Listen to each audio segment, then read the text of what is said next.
All right. Well, thanks everyone for being here today. Hope you are rested and recharged from spring break.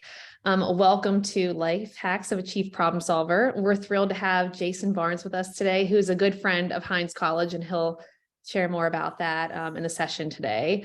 So today's session is going to focus on a few themes, including perseverance and grit, innovation, and of course, problem solving, which are things that all CMU and Hinds students have in common. So it's really fitting. And it's also good timing because many of you are job searching, you're looking for an internship. So hopefully this information is helpful as you transition into that next chapter.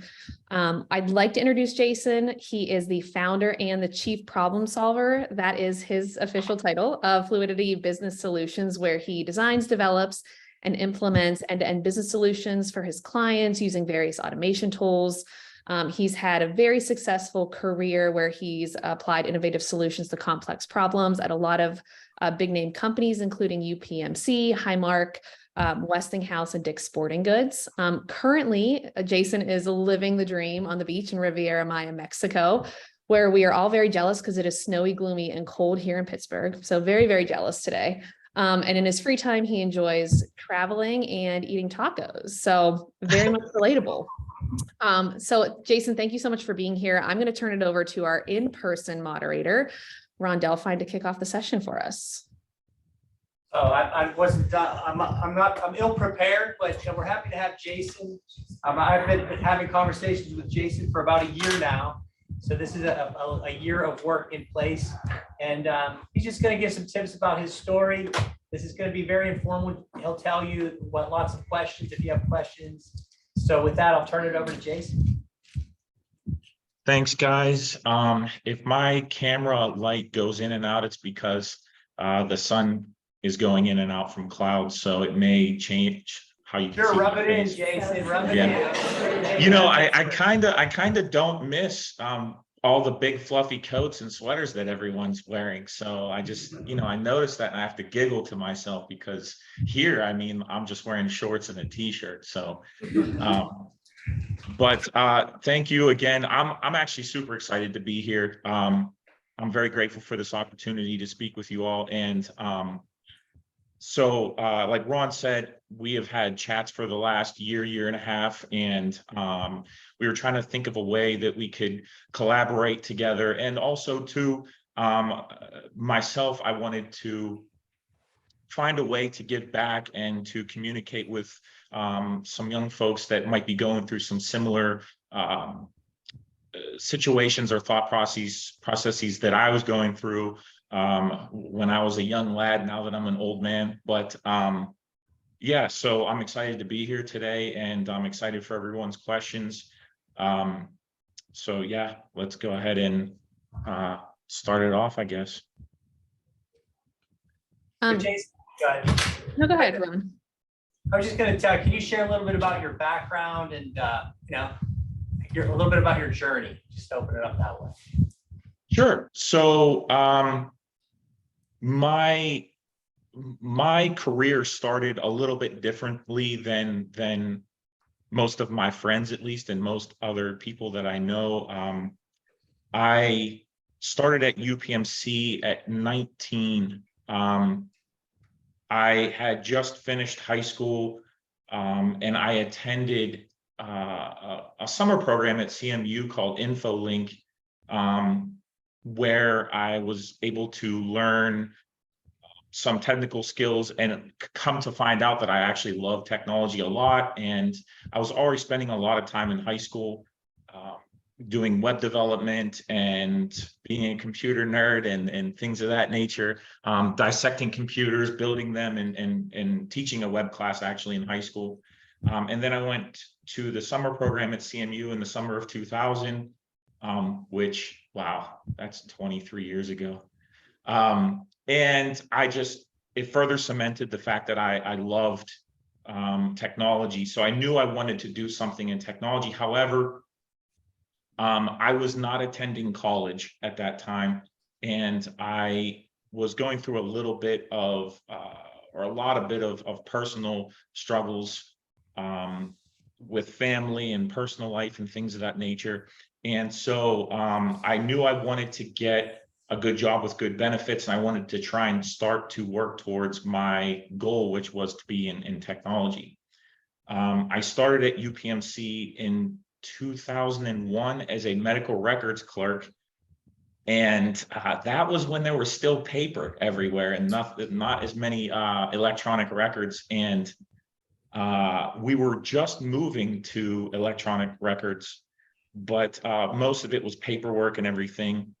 And I knew I wasn't going to stay there, so I worked very hard and very diligently to get promoted. And I got a promotion to the emergency room at Presby and was doing front end registration and working with their systems and just, trying to get a hold on anything that involved technology in general.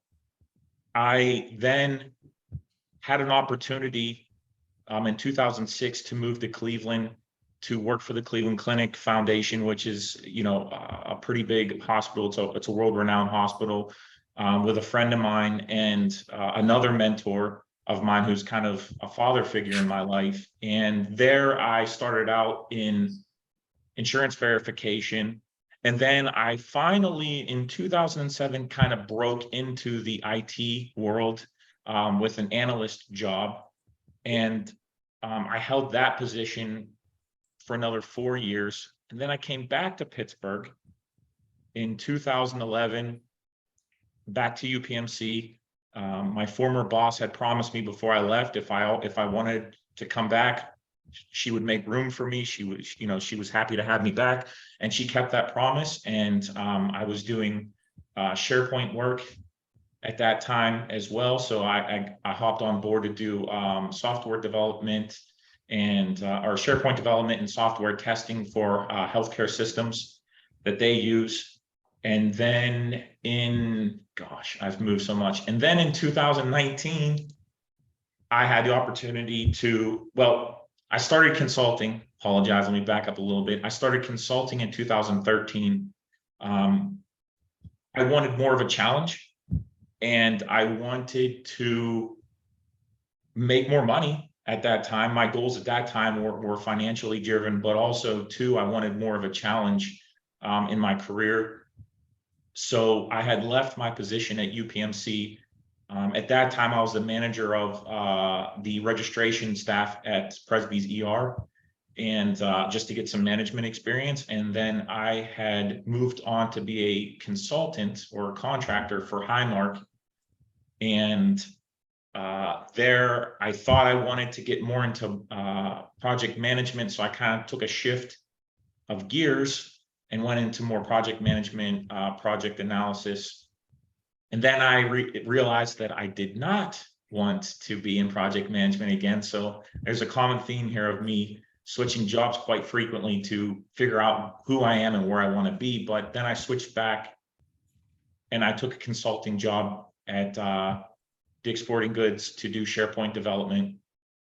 I was there for a short time, and then I just basically hopped around from project to project, many different types of businesses, different sectors, and just focusing on SharePoint, and then what would be process automation, so workflows, electronic forms, and things of that nature, problem solving, finding ways to finding solutions to problems with the least amount of money, because there was never budget. And then in 2019 or 2018, I decided to quit my full-time job. And this is where things start to get a little bit interesting for me. I've always had a full-time job, even when I was a consultant. But I was making great money, but I realized I wasn't happy. So I had this thought and this dream for myself that I was going to start my own business and move somewhere warm and eventually work by the beach, which everybody says they're going to do. But I really wanted to make it a reality. And so I had started my business officially, at least legally, in 2019, January 1st, 2019. But I decided that I was too nervous and too scared to take that leap just yet. It was too much for me to try and process all the responsibility. So I had an opportunity to take a management position in Atlanta. And so I took that position, and it got me part way to my goal of being somewhere warmer, working by the beach, because Atlanta's pretty warm throughout the year. So I stayed there for 3 years in Atlanta. After 2 years of working at that job, I still wasn't content. I wasn't happy. Just felt this burning inside me to still do my own thing, even though I was very scared.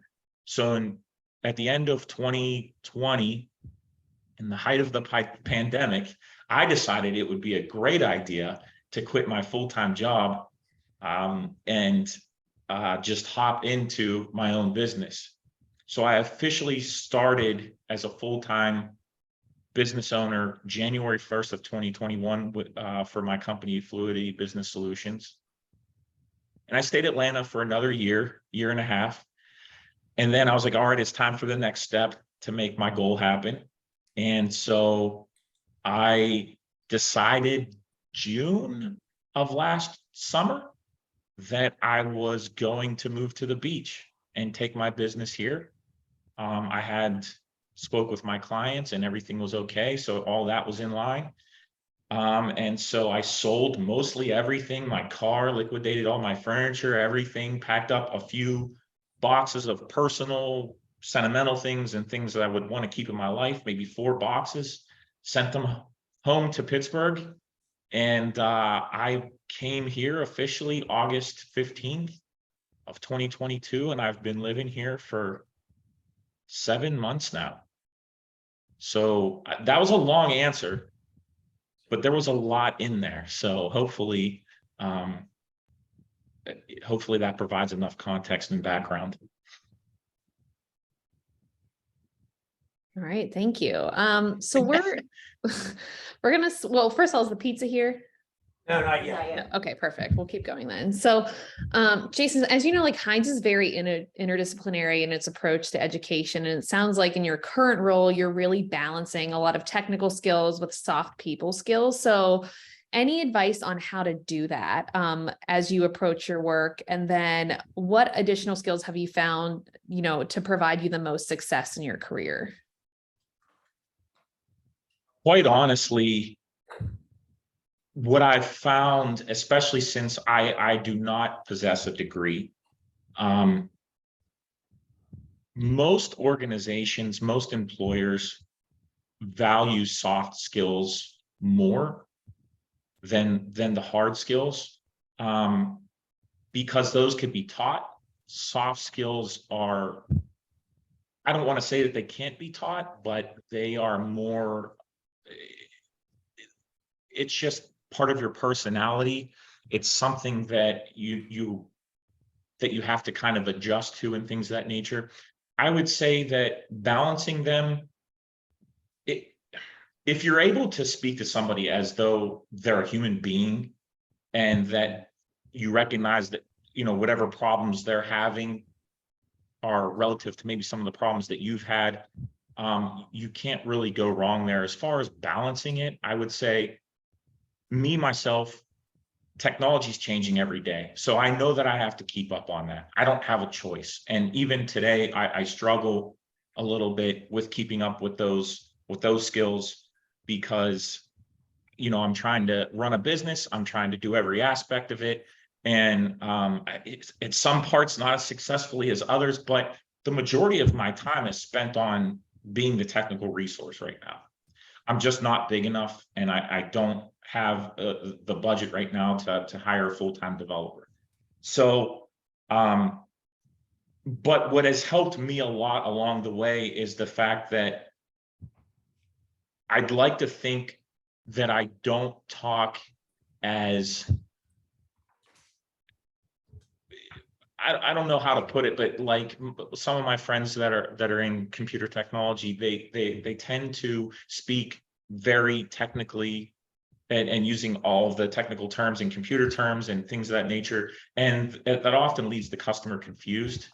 So I like to while I understand the technology, I like to bridge that gap. And in a lot of my positions, I've been sent in as a person when, the technical resources maybe not understanding what the business needs or what the business wants. Was sent in to kind of maybe help with that situation, or if the relationship between the consulting company and the customer was damaged a little bit because there wasn't enough soft people skills, or the training wasn't adequate, I would go in and mend those relationships and reestablish the organization as, hey, we care about you, we care about the end result, let us help you, we're human, you're human, so does that answer the question? Yeah, and I think definitely very important to think about moving forward and the job search and internship search for students. So yeah, thank you. So Jason, before I ask the next question, lunches have arrived. So Okay. we're gonna take a quick little break, let people get their food. So Jason, over our conversations we've had over the last year and a half or so, the thing that struck me is like your grit, like how your stick-to-itiveness and how you kind of searched and you started this business. So can you talk about what your definition of grit is? And then, and we've had you told me some specific stories, but do you have an example of like where your characteristic of grit paid off? Sure. The thing that's most obvious in our discussions, and the thing that stands out the most, is that when I had come out of high school, and I was attending the InfoLink program at Carnegie Mellon, at that particular time, I was homeless. So I did not have an adequate support structure. My grandmother was essentially my mother, and she was very sick and would soon pass away shortly after I turned 19. But at that time, I was going through a lot with, I needed to eat first. And I needed to have a place to stay first. So for me, at that time, I was living in McKeesport, Pennsylvania, which is just outside of Pittsburgh. And it's not known as a great neighborhood, but it provided me that mentality that I have, which is, nothing's going to get done if you sit and wait for it to happen. It sounds cliche, it sounds cheesy, but for me at that time, I had a basket of clothes. I barely had enough to keep warm, and I was moving from house to house, from floor to floor, from friend to friend.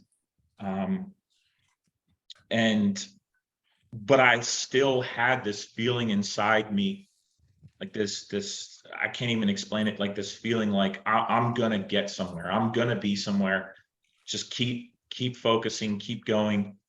And, for the most part, my colleagues would never know what I was going through. A few that I became friends with did, but, in that period of time in my life, it was a unique situation to be in. But, me thinking back on it, I mean, I just did what I felt I had to do to survive and to, get a good job that had benefits where I can then save money, get my own place, and start to build my life and but keep my career on track. So that is a very specific example. It's a little deep, but that's the best one I can give. Yeah, that's a really great example, and that came out in one of our first conversations. And to hear your journey from your homelessness to your success was inspiring to me when I talked to you. So yeah, thanks for sharing. Appreciate it. Yeah, thanks for sharing, Jason. And I also think like it takes a lot of grit to start your own business, and pick up and move to a new country during the pandemic. So kind of shifting gears into that mode of entrepreneurship. Can you sort of talked about what motivated you to start your own business, but can you talk about how you went about doing it and any advice that you'd have for students who are interested in entrepreneurship either now or in the future? It takes a lot of research. The first thing that, in my opinion, and I'm not being very formal as I say this, but you have to be certain that the decision you're about to make to start your own business is for the right reasons. If it's to get rich and be a millionaire, that's a possibility, but that's not a good reason to start a business. If you're just tired of your full-time job and answering to somebody, that's also, that's a benefit, but that's not a good reason to start your own business. And I researched and thought about doing it for 5 to 7 years. And I never pulled the trigger because at the end of the day, I never pulled the trigger until recently, because at the end of the day, I realized that my emotions might have been a part of some of the decisions that I made. And maybe I was acting hastily, or, I was frustrated, or I wasn't getting anywhere with my current boss or position. But I've had a lot of great mentors, and I look back now and I've had a lot of great mentors and a lot of great jobs. So I needed to take a step back and evaluate it. And when I officially made the decision to do it at the end of 2020, I think in my mind at that particular time, I wasn't happy with where I was going in my career. I had great colleagues. I was making more than enough money to be comfortable. But money wasn't the answer, and it wasn't everything, especially going from having nothing and now making a ridiculous salary. I had lived both ends of the spectrum, and I knew that happiness was somewhere in the middle. So when I decided to make the decision, it was in the middle of the pandemic. And actually, ironically, some of the research that I had done, some of the people that have started businesses during financial turmoil in the States were, Warren Buffett and Jeff Bezos. They all started during,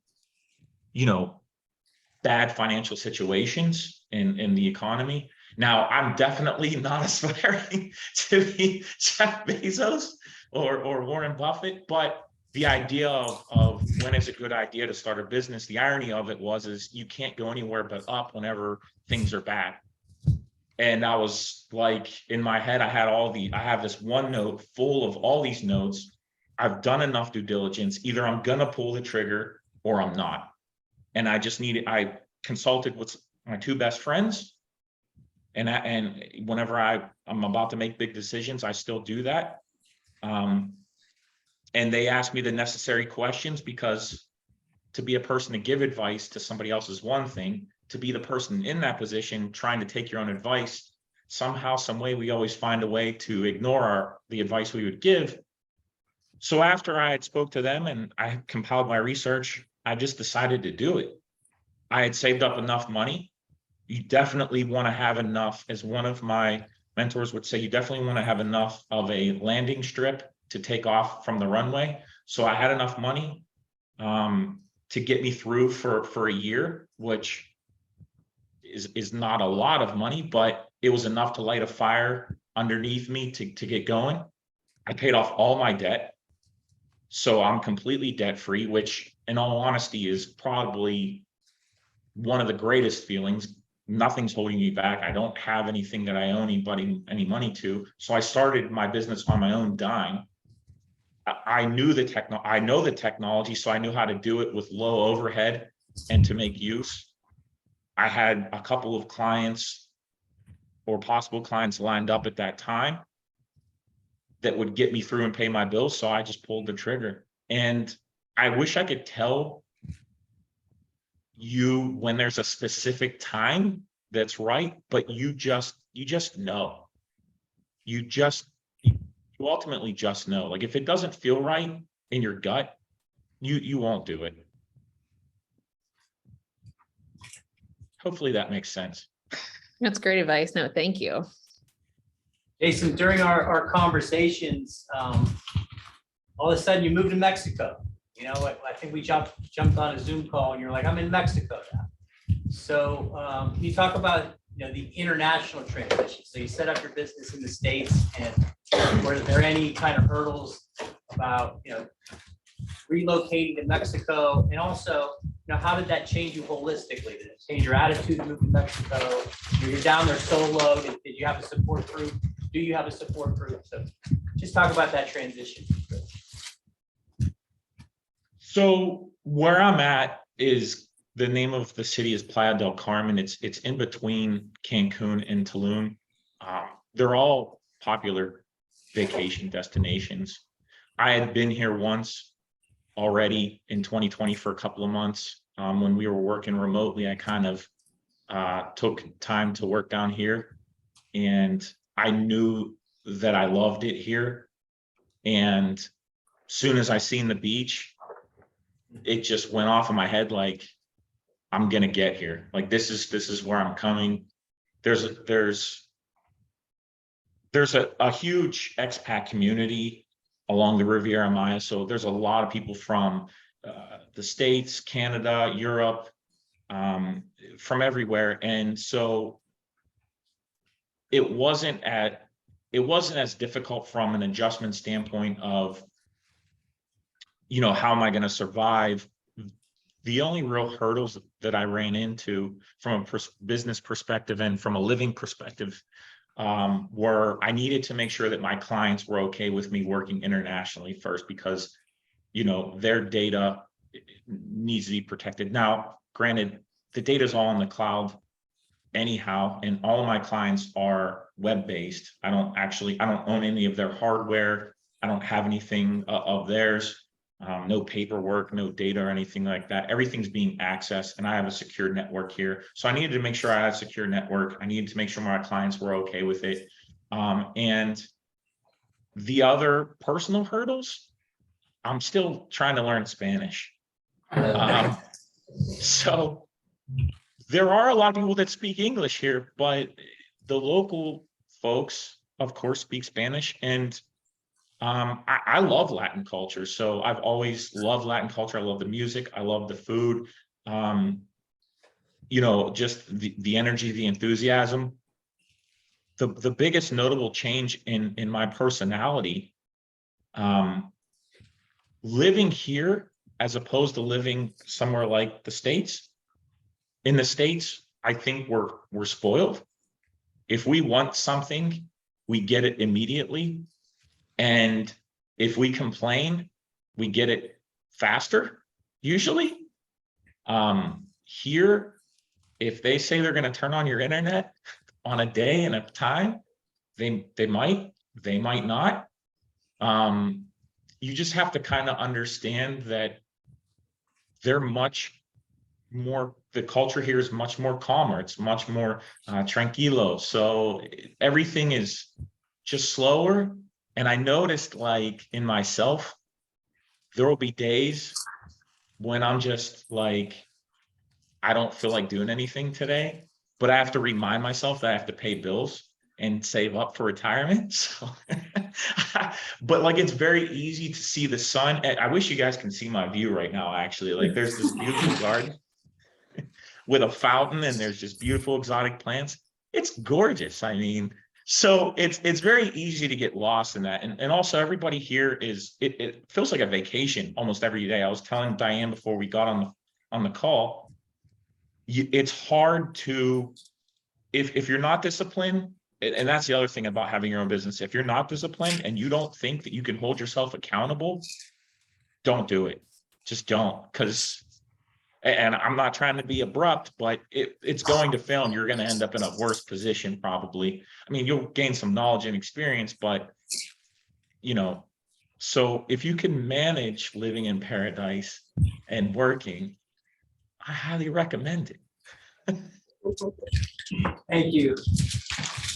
So I just want to tell the students, we're going to open it up for questions after this last question. So start to think about, questions you may have for Jason. But last question, Jason. So you've persevered throughout your career. You've achieved great, professional success. And now you're, as you mentioned, like living the dream in paradise and have a great balance of, a work-life balance.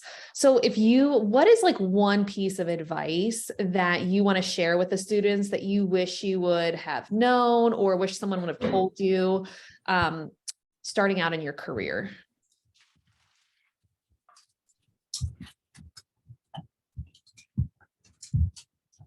The thing that comes to mind immediately is, and this might not be politically correct, but it's just a reality. When you're going to school and when you're younger, the expectation is that you're going to go to school and you're going to get a job that's going to pay six figures. And I think that's what's sold, right? When we're younger, is get the house, get the nice car, have the family, and sometimes it doesn't happen in that order, but that's basically like you have to have the new iPhone, you have to have the new, laptop and TV and everything like that. The truth is those things are nice, but what nobody tells you, is that whether you're a full-time employee or an entrepreneur, life and working in general is, you're not going to like everything. You're not going to like every aspect. You're just not. All you could do is hope to get to a place where you appreciate and understand and love what you do. It is possible to love what you do. It absolutely is. It's going to take a lot of work and time and bouncing around. I bounced around through different, consulting firms, and I've made some bad choices when walking away from certain situations, but it all formed and helped me to realize that what is sold to us when we're younger and what the actual reality is when we get older is that you're not guaranteed anything. You're not guaranteed a six-figure salary. You're not guaranteed a job that's going to make you happy. Most of my friends with degrees don't even have jobs with their degree. I'm not saying don't go to school. I'm not saying don't have a degree. I'm not saying don't aim for the nice car and the nice house. You could certainly do those things, but it's the same advice as I would give as starting a job. Don't start your own business if you're not disciplined, or even if you haven't done your research, if there isn't a product that you can sell. I feel like that's what we aren't told when we're younger is what we're told that we should do, or what we're sold that we should do, and what actually ends up happening throughout our lives and throughout our careers. That's kind of a little informal and not politically correct maybe, but it is true. Thanks, Jason. We're going to open it up for questions now. So if anybody has any questions, feel free to shout it out. You mentioned that you had clients when you first started. I'm curious if those were clients that you had from your previous consulting job that you carried over with you. And if so, I don't know if you had to sign a non-compete contract, but how you navigated that, if so. That is a great question, and it is definitely tricky. My very first client was a client of a former employer. And in all of my contracting, I had signed non-competes, of course. Some are more ridiculous than others. Some will not hold up in court at all. They're just scare tactics. That's just the truth. What I did in that particular case is I reached out to my boss, my former boss, and I said, hey, man, so-and-so wants me to do some automation work for them. They liked how I came in and handled the situation that we had with them when I was working at my former employer. He said, you know, thanks for telling me. It's not a big deal.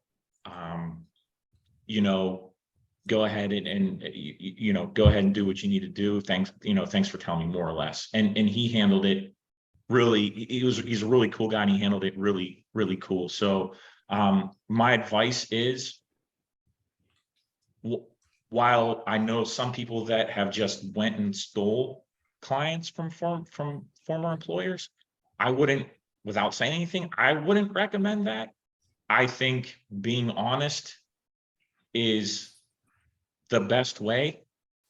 There are going to be times when people will approach you within that non-compete period, and the employer may say, the former employer may say, no, we worked hard to get that client.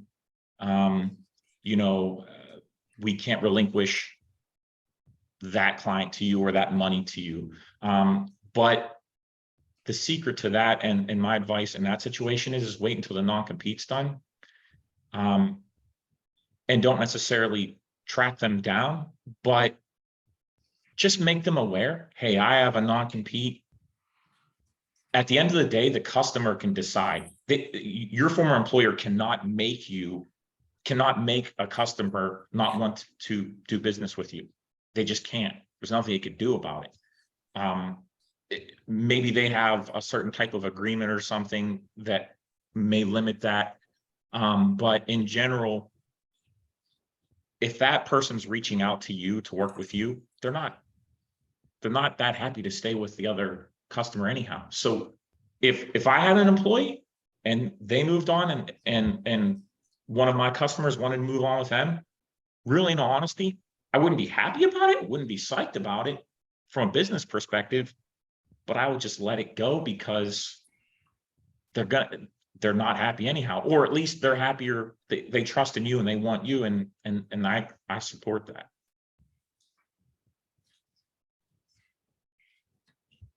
Does that answer your question? Yeah, that does. Thank you. You're welcome.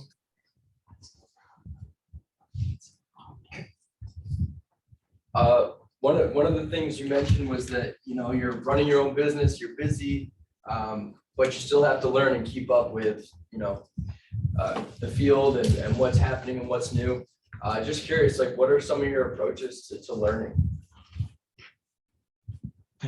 That is a really great question as well. So my approach to keeping up with the technology is always, for most of my career up until starting my business, it's been my job. So it's been a focus, it's been a priority. I've needed certifications and everything. So I was inherently having to keep up with it and educate myself on it anyways. Now that I have my own business, that is still a factor. I still have projects where I have to learn new things. And in the field that I'm in, Google is my best friend at work, and YouTube. Those are my two best friends at work. And that's because I do a lot of development, and I have to come up with a lot of solutions that, you know, involve, you know, researching how to accomplish those things in the quickest, best manner. How I keep up with most of the technology that comes out now, if it's not Google and YouTube, it's attending the Microsoft conferences that pertain to the software that I'm working in. So, you know, they have a couple of conferences for SharePoint and the Power Platform in particular every year. I'll go and look at Microsoft's blogs and see what's new, because most of my clients are Microsoft shops. I do also work with Nintex, which is a big automation software. I still do work with Nintex. So, you know, I just keep in there. And really, in all honesty, the best way is just keep doing the work, because you just adjust as the work adjusts. But when a new technology comes out, I definitely get on top of it by attending conferences, reading blog articles, you know, looking at blogs. and trying it out myself. That's another big one. I almost forgot that one. What I'd have is a dev environment for myself where I actually go and try the technology out myself so that I can bump my head, because you're going to, when you're developing solutions, you're going to make mistakes, you're going to bump your head. So definitely practice the software on your own.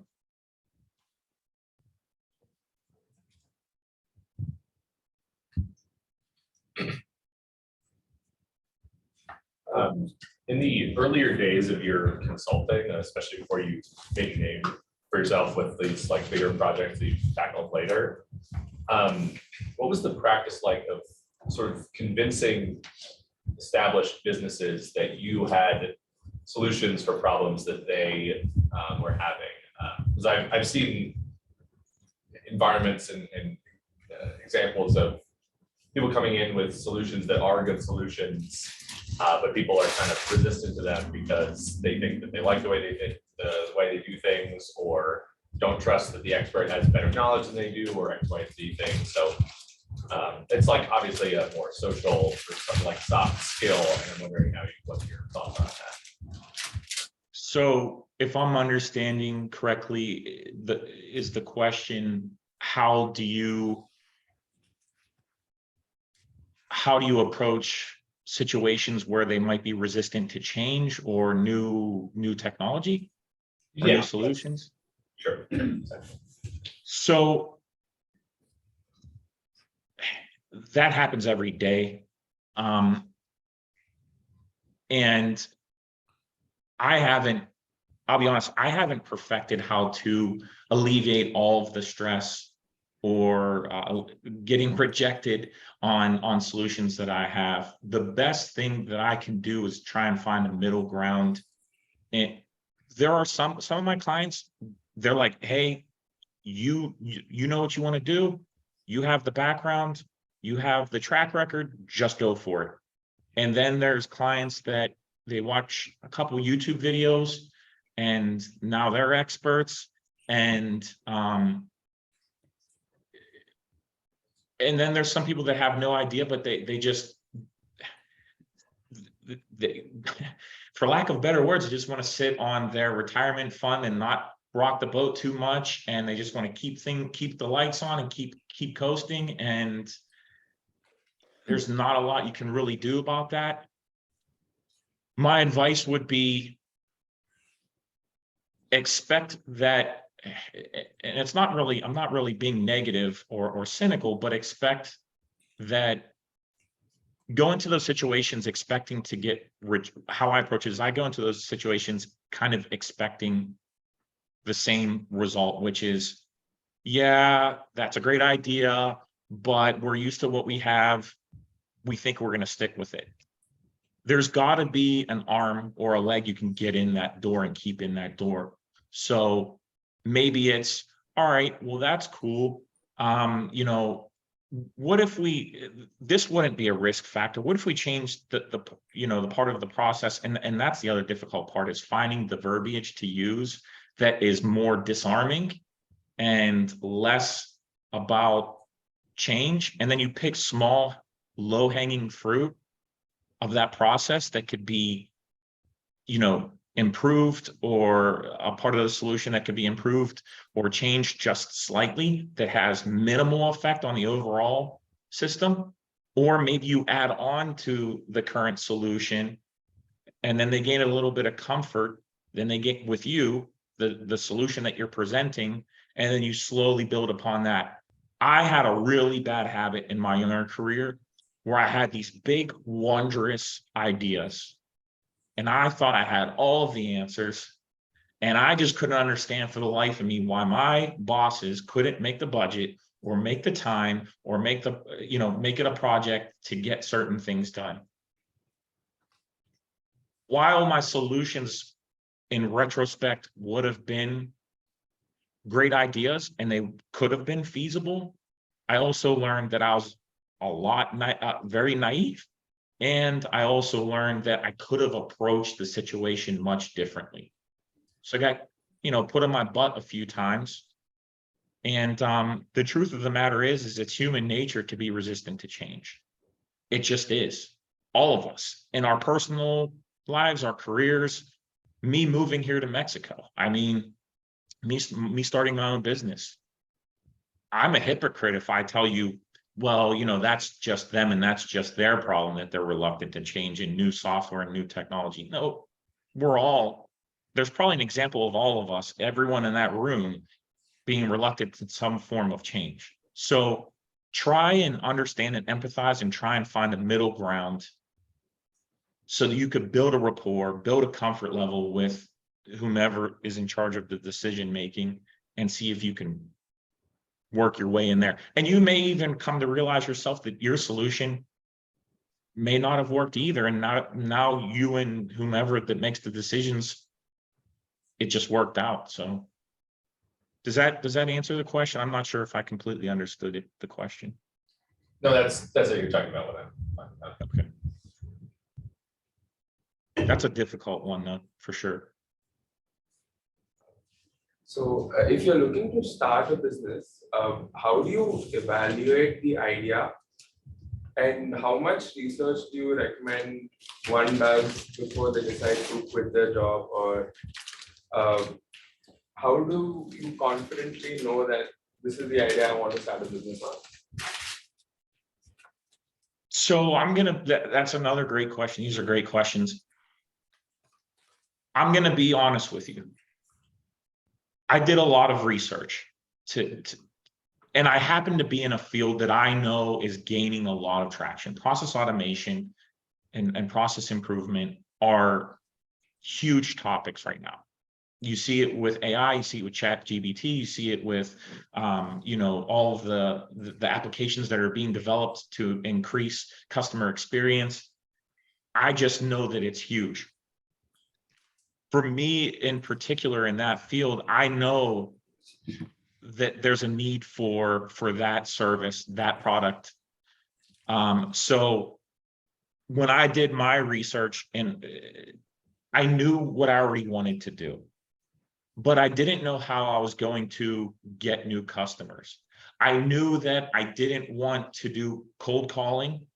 I know that frustrates me. Like when I get a million emails on LinkedIn, like, hey, I'm just looking to, you know, make a new contact, and then they send you a product. That's going to fail largely.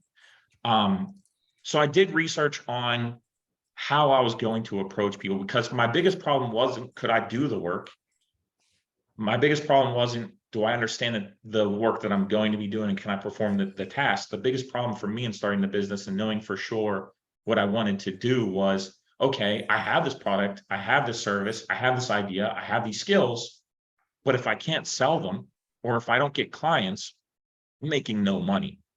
So you want to do a little bit of research into who your competitors are. You want to see how saturated the market is in that particular area. Luckily for me, mine can be done from anywhere. So my search wasn't limited to the Pittsburgh general area and, you know, things of that nature. So I you know, that wasn't as big of a problem, but you definitely want to do, you know, some analysis on, you know, your competitors, how they're approaching the situations, and is there do you see a feasible path to make yourself unique enough to sell your product? Because there's going to be a bajillion people that are going to probably try and sell that product. Does that help? Does that make sense? Yeah, thanks a lot. Sure. These are awesome questions.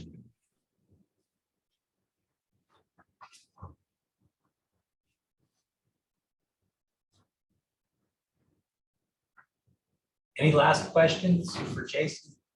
Sure. Jason, what's next for you? That is a good question. I don't even know if I have an answer to that question. I've been given long-winded answers all day. So my next goals are more personal related, but from a business perspective, I would like to hire somebody I would like to, in this year, I would like to hire my first employee part-time. And that's gonna be hard to do because I need to have the work, because I need to be able to pay. And I don't want to mislead anybody, and I don't want to, you know, I'm a firm believer in doing what I can within the means that I have to make that possible. And so I'm having a heck of a time with marketing right now. And my LinkedIn is barely touched. My website is barely touched. I did it all to get it done. And I have I know I need it done, but I'm having a heck of a time. So what's next for me from a business perspective is try and find somebody who's eager to learn and willing to learn and understands that, you know, this is a small business, and in time it'll get bigger, it'll get more resilient, it'll make more money, there will be more benefits to come. But right now it's just boots on the ground and just grinding it out and just trying to make it successful. Sounds like a good internship opportunity for a Carnegie Mellon student. So we'll talk about that, Jason, putting something together. Yeah. Any last questions before we sign off with Jason? Okay, Jason, thank you so much for spending part of your afternoon with us. Everybody in the room will have the recording available along with Jason's contact info. If you have any questions, you want to follow up with him afterwards. And appreciate you all coming, and especially you, Jason. Thanks a lot. No, thank you guys very much. Thank you all for coming. Thanks for the great questions, and thanks for the opportunity.